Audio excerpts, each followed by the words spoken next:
जनमत एक्सप्रेस के social media account पर आपका स्वागत है। पहुंचने में देर हो गई। आज मेरा हेलीकॉप्टर बिगड़ गया था तो जहाज से आना पड़ा। जहाज मेरा एयरपोर्ट बरेली में खड़ा है। यहाँ आने में 2 घंटे लग गए, लेकिन अगर 2017 से पहले की याद करो तो शायद 4 घंटे में भी मैं यहाँ नहीं पहुँच पाता। आप सबको अगर याद है तो आपको याद दिला रहा हूँ। लेकिन आप सबने 2014 में कमल खिलाया। देश का प्रधानमंत्री एक गरीब माँ बाप के बेटे श्री नरेंद्र मोदी जी को बनाया और यहाँ से हमारे धर्मेंद्र कश्यप जी को भारी मतों से विजयी बना करके भेजने का काम किया। 2017 का चुनाव था, मुझे मालूम है मैं इसी स्थान पर 17 में भी आया था और आप सबने मेरा सर ऊंचा करने का काम किया था और यहाँ कमल खिला करके उत्तर प्रदेश में 325 भारतीय जनता पार्टी के विधायकों को जिताने में अपना आशीर्वाद देने का काम किया था। 2019 के लोकसभा चुनाव में भी आया था और 2019 में भी आपने सपा बसपा का गठबंधन होने के बाद भी आपने कमल का फूल खिलाया और यहाँ से धर्मेंद्र कश्यप जी को सांसद बनाया। मुझे याद है, शायद मैं अभी नगर पालिका के चुनाव में भी आया था, राजीव जी के चुनाव में भी आया था, लेकिन जब भी मैं आया हूं आपने मेरा सम्मान बढ़ाने का काम किया है, मेरा देश भर में मान बढ़ाने का काम किया है। आप सबके कारण से जो लगातार समर्थन मिल रहा है, आज आपसे शेयर करना चाहता हूं। धर्मेंद्र जी हमारे यहाँ आके गए, लेकिन आप सब जानते हो इसको आशीर्वाद दीजिए। दोनों हाथ उठा के आशीर्वाद दीजिएगा, दोनों हाथ उठा करके आशीर्वाद दीजिए और रिकॉर्ड वोटों से जिताइए। आप सबके आशीर्वाद का प्रताप भी है कि आज अगर उत्तर प्रदेश में लगातार दूसरी बार उप मुख्यमंत्री के नाते मेरे ऊपर जिम्मेदारी पार्टी ने दिया है, तो आप हरियाणा की तरफ देखेंगे तो हमारे ही एक परिवार के सदस्य नायब सिंह सैनी जी को मुख्यमंत्री बनाने का काम भारतीय जनता पार्टी ने किया है। आप बिहार की तरफ नजर डालें तो वहां सम्राट चौधरी को प्रदेश अध्यक्ष और वहां का उप मुख्यमंत्री बनाने का काम किया है। मेरे मित्रों, हमारे प्रधानमंत्री जी कहते हैं अभी तो ये झांकी है, अभी तो ये ट्रेलर है, आगे बहुत कुछ बाकी है। इसलिए मैं आप सब लोगों को आह्वान करना चाहता हूं, ये समाजवादी पार्टी के गुंडे अपराधी माफिया, याद करिए 2017 से पहले जब उत्तर प्रदेश के अंदर भारतीय जनता पार्टी की सरकार नहीं थी, समाजवादी पार्टी की सरकार थी, श्री अखिलेश यादव जी मुख्यमंत्री थे, क्या हुआ था इस विधानसभा क्षेत्र में? हमारे ही समाज की 2 बेटियों को किस प्रकार से मार करके लटकाया गया था।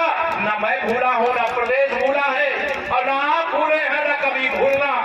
लेकिन आज आप सब यह देख रहे हो, अगर कोई अपराध करता है तो अपराधी को सजा देने के लिए, सजा दिलाने के लिए हमारी सरकार ने जो वादा किया था कि आप कमल का बटन दबाइए, कमल का फूल खिलाइए, भारतीय जनता पार्टी की सरकार बनाइए, गुंडागर्दी नहीं रहेगी, अमन चैन का शासन होगा, जेल के अंदर अपराधी माफिया होंगे, इतना सख्त प्रशासन होगा।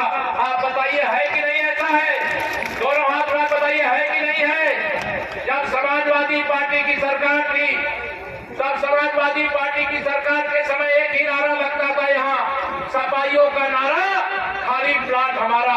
बताइए आपके जमीनों पर, आपके मकानों पर सपा के गुंडे कब्जा करते थे कि नहीं करते थे? बताओ दोनों हाथ उठा करके। मैं सही कह रहा हूँ कि गलत कह रहा हूँ? जब सपा की सरकार थी तो जिस गाड़ी में सपा का झंडा, उस गाड़ी में बैठा गुंडा। बताइए सही है कि गलत है? दोनों हाथ उठा बताओ सही है कि गलत है? आज क्या कोई गुंडे अपराधी लेकर के 10-10, 20-20 गाड़ियां, राइफल और बंदूक दिखाते हुए कोई जा सकता है क्या? आप बताओ ना, सही जा सकता है क्या? ये क्यों बदला है? ये आदरणीय मोदी जी, आदरणीय योगी जी के नेतृत्व में भाजपा ने नहीं बदला है, ये आप सबने बदला है। आपको मैं इसका श्रेय देता हूं। अगर आपने कमल का बटन दबा करके, कमल का फूल खिला करके मोदी जी को प्रधानमंत्री और आदरणीय योगी जी को उत्तर प्रदेश में मुख्यमंत्री बनाने के लिए अपना आशीर्वाद नहीं दिया होता तो आज आपका केशव प्रसाद उप मुख्यमंत्री के रूप में आपको पूरा अधिकार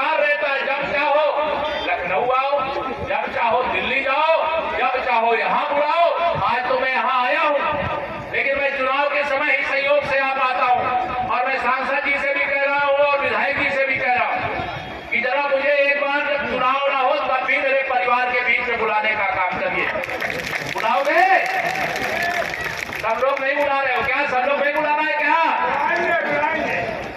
आज सबने 2014 में जिताया, 2017 में जिताया, 2019 में जिताया, 2022 में भी जिताया। 4 बार जीत दिला करके जीत का चौका लगाने का काम कर चुके हो। और ये सैफई परिवार वाले ये क्या करते हैं? इनको लगता है कि केशव प्रसाद मौर्य को भारतीय जनता पार्टी ने उत्तर प्रदेश बीजेपी का अध्यक्ष बनाया और अध्यक्ष बनने के साथ सब लोग एक साथ भारतीय जनता पार्टी के पक्ष में खड़े हो गए और साइकिल पंचर होकर के सैफई चली गई। अब ये सब मेरे ऊपर बड़े गुस्साए रहे। गुस्सा रहते मालूम है कि नहीं आप लोग? मालूम ये सब रोज आने, चाहे सपा बहादुर श्री अखिलेश यादव जी हो, वह विधानसभा के अंदर भाषण देते हुए अपना आपा खो देते हैं। उनके चाचा चाहे शिवपाल यादव जी हो, चाहे रामगोपाल यादव जी हो, वो कहते केशव जी से साइकिल का पंचर बनवाएंगे। मैंने कहा तुम्हारी साइकिलिया सपा के हम बचने ही नहीं देंगे, तुम पंचर क्या बनवाओगे? लेकिन मैं सपा के किसी नेता की गाली का जवाब गाली से नहीं देता हूं और गाली से जवाब देना भी नहीं चाहता हूं। और आप सबसे भी अपील करता हूं, आप भी गाली का जवाब गाली से मत देना। आप एक काम करना, 7 मई को अपने बूथ पर जाना, कमर का बटन दबाना, धर्मेंद्र कश्यप जी को सांसद और आदरणीय नरेंद्र मोदी जी को देश का प्रधानमंत्री बनाना। इनकी गाली का जवाब यही है, आप कमर खिला दो। ये सब तो आईसीयू में पड़े हुए मालूम है कि नहीं आप लोगों को? ये सपा बसपा कांग्रेस ये सब आईसीयू में पड़े हैं। इनको ऑक्सीजन देना चाहिए कि नहीं देना चाहिए? दोनों हाथ उठा बताइए, ऑक्सीजन देना चाहिए कि नहीं देना चाहिए? ऑक्सीजन नहीं देना चाहिए। अगर ये ऑक्सीजन पा गए तो ये फिर डसने का काम करेंगे। आप सबको मालूम है श्री अखिलेश यादव जी को न केशव प्रसाद से प्रेम है, न केशव प्रसाद के परिवार के किसी साथी से प्रेम है। इनको जानते हो किससे प्रेम है? किसी प्रकार से ये सोचते फूट डालो, कुछ वोट को बांट डालो, दूध में ये नींबू डालने का काम करते हैं। और हम तो भारतीय जनता पार्टी वाले हैं, हम तो दूध में चीनी डालने का काम करते हैं। ये दूध को फाड़ने का काम करते हैं, हम मिठास बढ़ाने का काम करते हैं। ये कुछ का साथ गुंडों, अपराधियों, माफियाओं, दंगाइयों का विकास करते हैं। और मेरे प्रधानमंत्री श्री नरेंद्र मोदी जी सबका साथ, सबका विकास, सबको सम्मान, सबको स्थान देने का काम करते हैं। बताइए दे रहे हैं कि नहीं दे रहे? और ये चुनाव ये ध्यान रखना, ये सारे विरोधी मिलकर के ये चाहते हैं, ये सपा वाले हो, चाहे कांग्रेस वाले हो, चाहे अन्य भाजपा विरोधी, मोदी विरोधी गैंग के लोग हो, सबका क्या लक्ष्य है? नरेंद्र मोदी जी को प्रधानमंत्री की कुर्सी से हटा दो। क्यों हटा दोगे भाई? वो एक गरीब माँ बाप का बेटा है, इसलिए हटा दोगे? उनके माता पिता चाय की दुकान चला करके परिवार को पालते थे, इसलिए हटा दोगे? वो पिछड़े वर्ग से आते हैं, इसलिए हटा दोगे? इसलिए हटा दोगे कि वो देश में 4 करोड़ से अधिक गरीबों को जिनके पास रहने का घर नहीं था, प्रधानमंत्री आवास बना करके दिया, इसलिए हटा दोगे? अभी उन्होंने कहा है कि 4 जून को 4 बजे 400 पार होने के बाद 3 करोड़ गरीबों का और घर बनाऊंगा। जिनका बना चुका उनको तो बधाई, जिनको नहीं बनाया पाया हो और उनको जरूरत है तो उनको भी बना करके देने का काम करूंगा। मेरे प्रधानमंत्री नरेंद्र मोदी जी ने अमीरों के घर में बिजलियों को जलते हुए देखा है, लेकिन गरीबों के घर का अंधेरा भी उनको मालूम था, इसलिए हर घर का अंधेरा दूर किया। कभी हर घर में बिजली लगवाया कि नहीं लगवाया? दोनों हाथ उठा बताओ, लगवाया कि नहीं लगवाया? अब हर अमीर आदमी तो अपने घर में पानी की व्यवस्था कर लेगा, लेकिन गरीब आदमी नहीं कर सकता। मोदी जी ने कहा अगर अमीर आदमी के घर में जल पहुंचेगा तो गरीब आदमी के घर में भी जल पहुंचेगा, अर्थात हर घर नल से जल पहुंचाने का काम मेरे प्रधानमंत्री श्री नरेंद्र मोदी जी बताइए कर रहे हैं कि नहीं कर रहे? मेरे प्रधानमंत्री जी ने कहा इस देश के अंदर अमीर आदमी के पास पैसा है, वो अपना इलाज करा सकता है, लेकिन मेरे गरीबों के पास पैसा नहीं है, वो बीमारी को पाले रहते हैं और बीमार रहते हुए मर जाते हैं। मोदी जी ने कहा इस देश के अंदर मैं प्रधानमंत्री आयुष्मान भारत योजना शुरू करूंगा, जिसमें 60 करोड़ लोगों को आयुष्मान भारत योजना से 5 लाख रुपए तक का इलाज कराने की सुविधा दी गई है।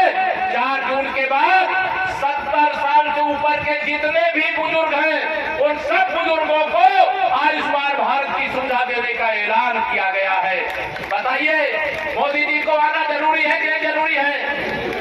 2019 में जब प्रधानमंत्री बने मेरे मोदी जी, दूसरी बात उन्होंने वादा किया था कि इस देश के अंदर 3 बड़ी समस्याएं हैं।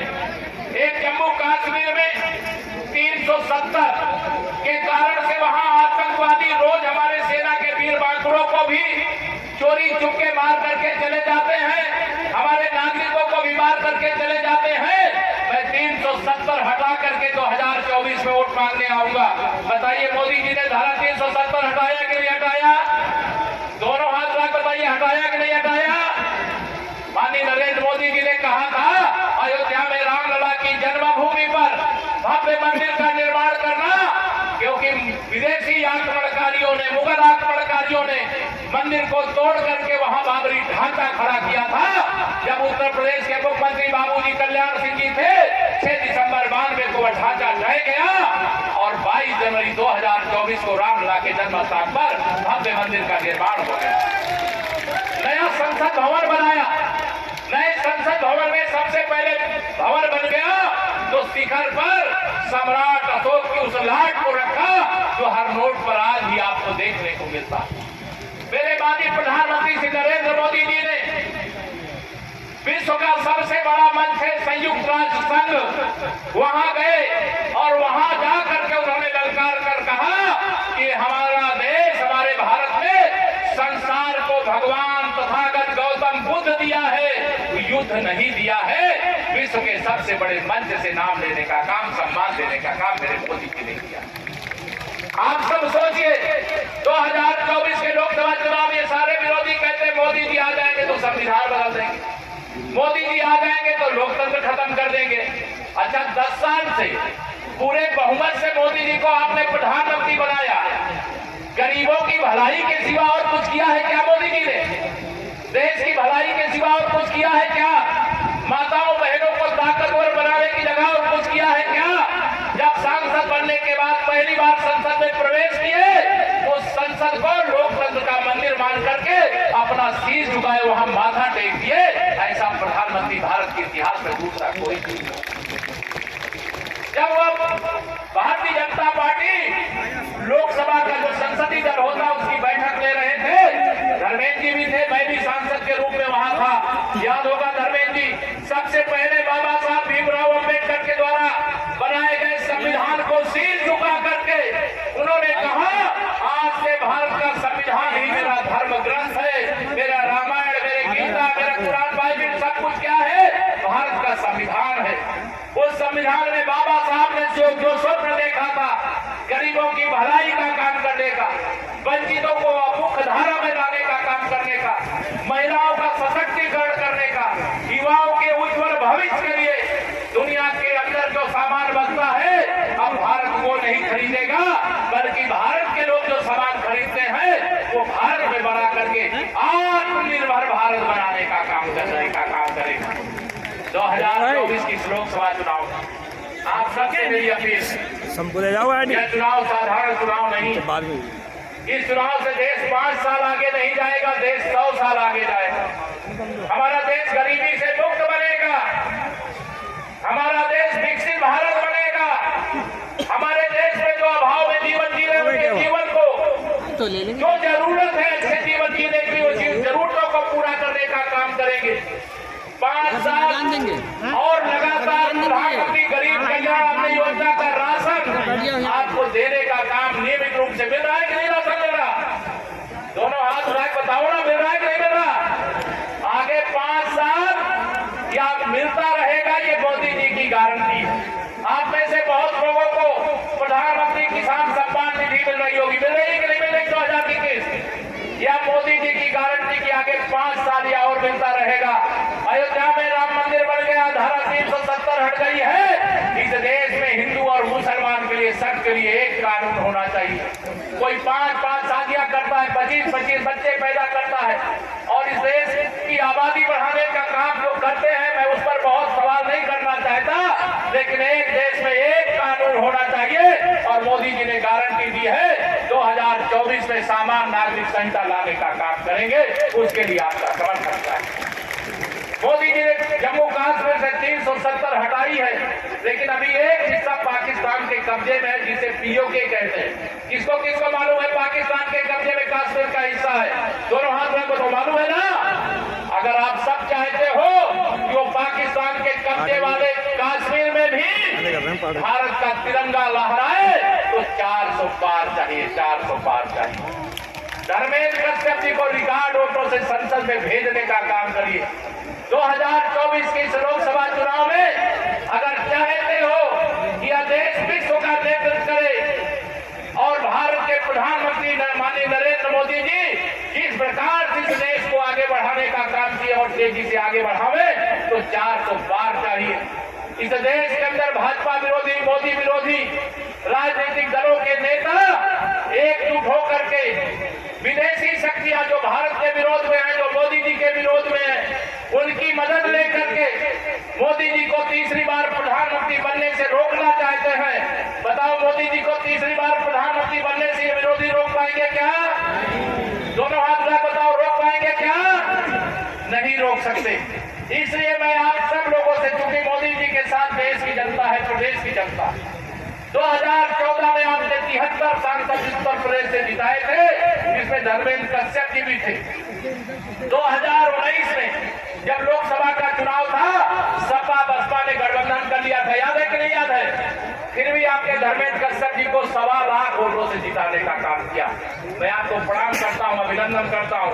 2017 में जब मैं अध्यक्ष था, तो 325 विधायक जिता करके आपने दिया, मैं इसके लिए भी आपका अभिनंदन करता हूं। 2022 में चुनाव के परिणाम आए नहीं, वोट पड़ा नहीं, लेकिन सपाइयों की गुंडागर्दी शुरू हो गई थी। बताइए, शुरू हो गई थी कि नहीं शुरू हो गई थी? अरे जोर से बताओ ना, शुरू हुई थी कि नहीं शुरू हुई थी? आप सबने उनकी गुंडागर्दी आने वाली है ये भांप लिया और कमल का बटन दबा करके फिर से भारतीय जनता पार्टी की सरकार बनाने का काम कर दिया। अभिनंदन करता हूं। अब इससे अच्छी लहर तो सपा की कोई आने वाली नहीं, आएगी क्या इससे अच्छी लहर? आप बताओ, 2022 से अच्छा माहौल अब सपा का कभी आने वाला है क्या? इसीलिए मैं सपा को कहता हूं, सपा मतलब समाजवादी पार्टी, सपा मतलब सफा, और इसको सफा करने का काम ठीक से करना। मैं चाहता हूं सपा बसपा कांग्रेस रूपी जो बीमारी है, जो समाज को बांट करके केवल अपने हितों की रक्षा करती है, अपने गुंडों की रक्षा करती है और नारा देती है पीडीए का। पीडीए इसको कहते हैं। जब तुम्हारे टिकट पर कोई विधायक सांसद बन सकता था, तब तुमने टिकट दिया नहीं। जहां से सांसद बन सकता था, वहां से तुमने टिकट दिया नहीं। अब तो ना तो कन्नौज से श्री अखिलेश यादव जी आप जीतने वाले हो, और न रायबरेली से आपके दोस्त श्री राहुल गांधी जी जीतने वाले हैं, और न मैनपुरी से इस बार आपकी पत्नी श्रीमती डिम्पल यादव जी जीतने वाली है, और न बदायूं से आपके चचेरे भाई आदित्य यादव जी जीतने वाले, क्योंकि वहां पर भी हमारे दुर्विजय साक्य जी का डंका आप सबके आशीर्वाद से बज रहा है। तो मैं आप सब लोगों से यहाँ पर यही निवेदन करने आया हूँ। बताइए, 7 मई तक, आज तारीख 4 है, आप कितना दिन बचा आपके पास प्रचार करने के लिए? 2 दिन बचा है। 2 दिन के अंदर आप सब लोग केशव प्रसाद मौर्य बन करके आप बताओ, घर घर जाओगे? दोनों हाथ उठा बताओ, जाओगे घर घर? देख लेना, मैं जो वादा करता हूं मैं निभाता हूं। मेरे मोदी जी जो वादा करते हैं वो निभाते हैं, और मोदी जी ने कहा मेरी ओर से जाकर सबको प्रणाम कह देना, और उनका प्रणाम मैं आप तक भेज रहा हूँ, राम राम भेज रहा हूँ, आपको अभिवादन भेज रहा हूँ, आपको नमो बुद्धाय भी भेज रहा हूँ। आप सबको ये कहना चाहता हूँ, मोदी जी ने कहा कि हमने 370 जम्मू कश्मीर से हटाने का वादा किया, उसे हमने पूरा कर दिया। अब मेरी ओर से लोगों से कह देना, हर बूथ पर 370 वोट, जितना पिछली बार दिलाए थे उसमें 370 वोट और बढ़ा दीजिए। बढ़ा पाओगे? जो लोग अपने अपने बूथ पे 370 वोट और बढ़ा सकते हैं, हाथ उठा बताओ जरा। सब लोग बढ़ा सकते हो? तब तो यहाँ सपा बसपा की जमानत निश्चित तौर से जब्त हो जाएगी, और उसका क्रेडिट अगर किसी को जाएगा, दातारगंज विधानसभा के मेरे भाई बहनों, बड़े बुजुर्गों, नौजवान दोस्तों, माताओं बहनों, सबको आप लोग को जाएगा। आप सबसे इतना ही निवेदन करना, ये 2 दिन का समय पूरी तरह से आप केशव प्रसाद मौर्य यहाँ पर आप आया गए हो, यहाँ का होता तो मैं भी 2 दिन पूरा इसी काम पे लगाता। अभी तो मुझे 80 की 80 लोकसभा सीटें यूपी से जिताना है, क्योंकि तीसरी बार माननीय नरेंद्र मोदी जी को हिंदुस्तान का प्रधानमंत्री बनाना है। तो मुझे अभी कई जगह जाना पड़ेगा, लेकिन जो मेरी जिम्मेदारी वो आपको निभाना पड़ेगा। सबको निभाओगे ना? जरा उधर जो खड़े नहीं निभाने के पीछे वाले भी जो बढ़िया पेड़ की छाया में खड़े हाथ उठा के बताओ भाई, सब लोग तैयार हो ना? तो आज से लेकर के 7 मई तक, जब तक एक एक वोट पड़ना जाए, पहले मतदान फिर जलपान। तैयार हो इसके लिए? आपका एक वोट एक गरीब को पक्का घर बना करके देने का काम करेगा जिसके पास घर नहीं है। आपका वोट अमीर आदमी के साथ साथ हर गरीब के घर तक नल से जल पहुंचाने का काम करेगा। आपका वोट आपके जो हमारे परिवार के नौजवान बच्चे हैं, उन बच्चों के उज्जवल भविष्य के लिए रोजगार का अवसर उपलब्ध कराने का काम करेगा। सपा वाले होंगे तो क्या करेंगे? 2-4 कट्टा और बम बनाने की फैक्ट्रियां लगवा देंगे, भले पुलिस बाद में पकड़ करके ले जाए।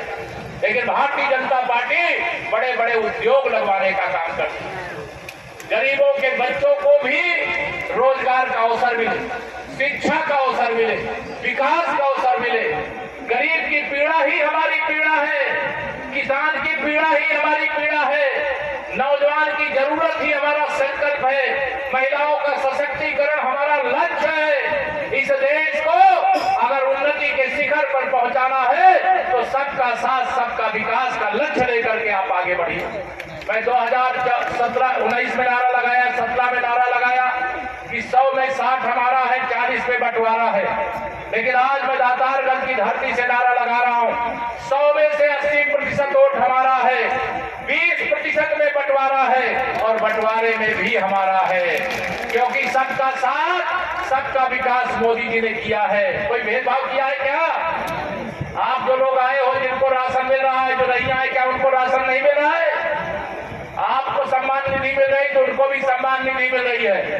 अगर हमारे जो विरोधी बन करके बैठे हुए हैं, अगर वह गरीब थे उनके घर भी मोदी जी ने बिजली पहुंचाने का काम किया है, आयुष्मान भारत बना करके कार्ड देने का काम, आयुष्मान कार्ड बना करके देने का काम किया है। 2017 से पहले की समाजवादी पार्टी की गुंडई को याद करना।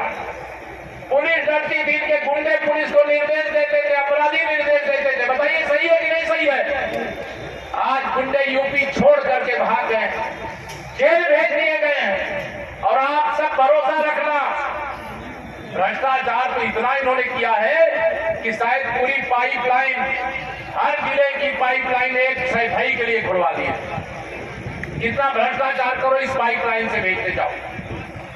मैं आप सब लोगों को कहना चाहता हूं, इन भ्रष्टाचारियों को, इन अत्याचारियों को, इन माताओं बहनों के सम्मान की रक्षा करने की जगह उनके सम्मान से समझौता करने वालों को बताइए हिसाब चुकता करना चाहिए कि नहीं चुकता करना चाहिए? 2024 का यह चुनाव ऐतिहासिक चुनाव है। आप सबको यही अपील करता हूं, क्योंकि मैं यहाँ कई बार आया हूं, मैं फिर लोकसभा चुनाव के बाद आऊंगा। आज हेलीकॉप्टर नहीं आ पाया, इसलिए देर हो गई।